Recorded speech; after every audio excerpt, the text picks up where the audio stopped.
막아! 존경하는 국민 여러분. 윤석열 대통령이 12.3 비상계엄 선포 당일 조지호 경찰청장을 대통령 안전가옥으로 불러 미리 만난 사실이 드러났습니다. 내란 음모가 점점 실체를 드러내고 있는데요. 자, 국가수사본부에 나가 있는 취재기자 연결해 수사 상황 알아보겠습니다. 정한솔 기자 전해주십시오. 네, 먼저 조금 전 들어온 소식부터 전해드리겠습니다. 오늘 오전부터 대통령실에 대한 압수수색에 나섰던 경찰 특수단이 조금 전 대통령 경호처로부터 일부 자료를 이미 제출받은 것으로 전해졌습니다. 네, 윤 대통령이 지난 3일 계엄 선포 3시간쯤 전에 조지호 경찰청장과 김봉식 서울경찰청장을 따로 부른 것으로 확인됐습니다. 장소는 서울 종로구에 있는 대통령 안전가옥입니다. 여기서 윤 대통령은 계엄군이 장악할 대상 기관과 인물들이 적힌 A4 한 장짜리 지시사항을 조 청장에게 하달했다고 합니다. 이 자리에는 내란 핵심 인물인 김용현 전 국방부 장관도 함께했다고 조지호 청장이 경찰 조사에서 진술한 것으로 전해집니다.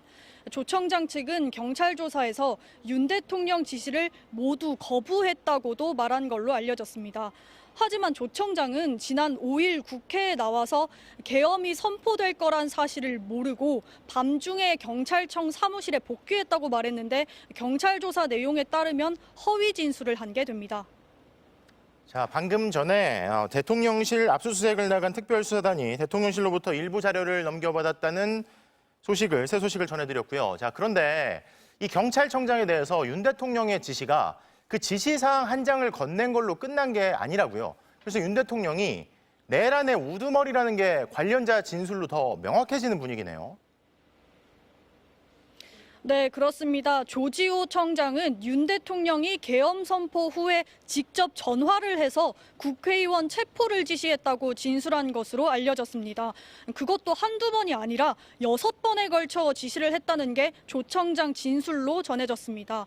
앞서 어제 곽종근 전 육군 특수전 사령관도 윤 대통령이 전화를 해서 문을 부수고 들어가서 국회 안에 있는 인원들을 끄집어내라고 지시했다고 증언했는데요. 이어 오늘은 윤 대통령이 경찰까지 직접 지시하고 나섰다는 게 드러나 내란을 주동했다는 혐의가 진술들로 뒷받침되고 있는 모양입니다. 대통령이 직접 경찰청장한테 6번이나 전화를 했다. 자, 그런데 지금 내란 사태 수사는 경찰과 검찰, 공수처가 앞서거니 뒤서거니 경쟁을 하는 분위기였는데 오늘 출범한 공조수사본부에서 검찰은 빠졌다고요? 네, 공조기관은 경찰과 고위공직자 범죄수사처 그리고 군검찰이 있는 국방부입니다. 검찰은 말씀하신 대로 빠졌습니다. 공조수사본부는 국수본의 수사 경험과 역량, 공수처의 법리적 전문성과 영장 청구권, 국방부 조사본부의 군사적 전문성 등 각 기관의 강점을 살려 협력하겠다고 밝혔습니다. 검찰 수사에 대해선 내란죄는 검찰 수사 개시 대상이 아니지 않냐, 또 검사 출신 대통령 수사를 지금까지와 다르게 공정하게 할 수 있겠냐는 우려가 제기됐는데 이를 감안한 듯 검찰은 빼고 협력 체계를 구축한 겁니다. 이에 따라 영장 청구 등을 위해 검찰을 거쳐야 했던 경찰 수사는 향후 공수처와의 공조로 더 가속도가 붙을 전망입니다. 지금까지 경찰청 국가수사본부에서 MBC 뉴스 정한솔입니다.